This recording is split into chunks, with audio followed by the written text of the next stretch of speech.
ഇന്ന് ഞങ്ങൾ ക്ലാസ്സിൽ കേട്ടറിഞ്ഞ ഏറെ കൗതുകമുണർത്തിയ കാവുകളുടെ കാഴ്ചകൾ തേടിയിറങ്ങി.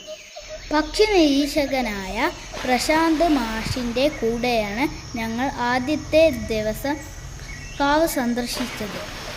എന്താണ് ആവാസവ്യവസ്ഥ, ജീവിയ അജീവിയ ഘടകങ്ങൾ ഏതെല്ലാം, ഇതൊക്കെ വരികൾക്കപ്പുറം കണ്ടും തൊട്ടും അറിയാനുള്ള ആഗ്രഹത്തിലായിരുന്നു ഞങ്ങൾ സന്ദർശിച്ചത് കുലത്തുരുത്ത് കാവായിരുന്നു. മരങ്ങൾ നിറഞ്ഞ ചെറിയ ഒരു കാട് പോലെ തോന്നുന്ന ഒരിടം. ഇടതൂർന്നു നിൽക്കുന്ന ഹരിതവമായ കാവിൽ ഉയരത്തിൽ നിൽക്കുന്ന വൻമരങ്ങളും വള്ളിപടർപ്പൂക്കളും കുറ്റിച്ചെടികളും ഇഴവള്ളികളും ഈ കാവിലുണ്ടായിരുന്നു. ഞങ്ങൾ കാവ് നിരീക്ഷിക്കുമ്പോൾ കാവിൽ കണ്ട പ്രധാനപ്പെട്ട കാര്യമാണ് അക്വേഷ്യ മരത്തിൻ്റെ ചുവട്ടിൽ മാത്രം പുല്ല് മുളയ്ക്കുന്നില്ല. അക്വേഷ്യ മരത്തിൻ്റെ ഇല മണ്ണിന് ദോഷകരമാണെന്ന് ഞങ്ങൾക്ക് ഇതിൽ നിന്ന് മനസ്സിലായി. അപൂർവ ഇനത്തിൽപ്പെട്ട തുമ്പികളും പക്ഷികളും ഞങ്ങൾക്ക് ഈ കാവിൽ നിന്ന് കാണാൻ കഴിഞ്ഞു. വംശനാശ ഭീഷണി നേരിടുന്ന നൈച്ചിയും ഇവിടെ ഉണ്ടായിരുന്നു. ഔഷധ സസ്യങ്ങളുടെ കലവറ തന്നെയായിരുന്നു ഈ കാവ്.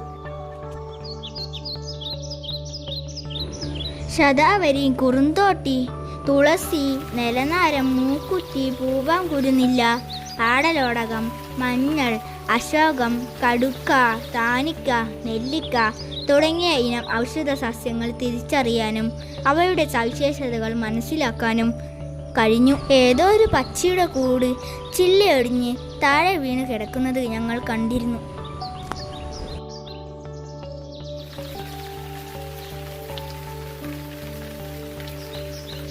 അപൂർവ ഇനത്തിൽപ്പെട്ട പൂക്കളെ ഞങ്ങൾക്ക് ഇവിടെ നിന്ന് കാണാൻ പറ്റി.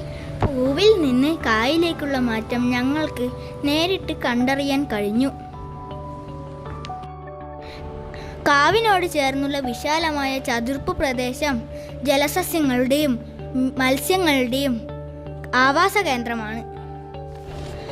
വിശ്വാസത്തിൻ്റെ പേരിലും ആചാരത്തിൻ്റെ പേരിലുമാണ് കാവ് ഇപ്പോഴും സംരക്ഷിച്ചു പോകുന്നത്. ഈ കാവിലും ഒരു ഭഗവതി ക്ഷേത്രമുണ്ട്. ഈ ഭഗവതി ക്ഷേത്രം ഈ കാവിലുള്ളത് കൊണ്ട് തന്നെ മനുഷ്യരുടെ ഇടപെടൽ കുറവാണ്. പലതരം കാവുകളുണ്ട്.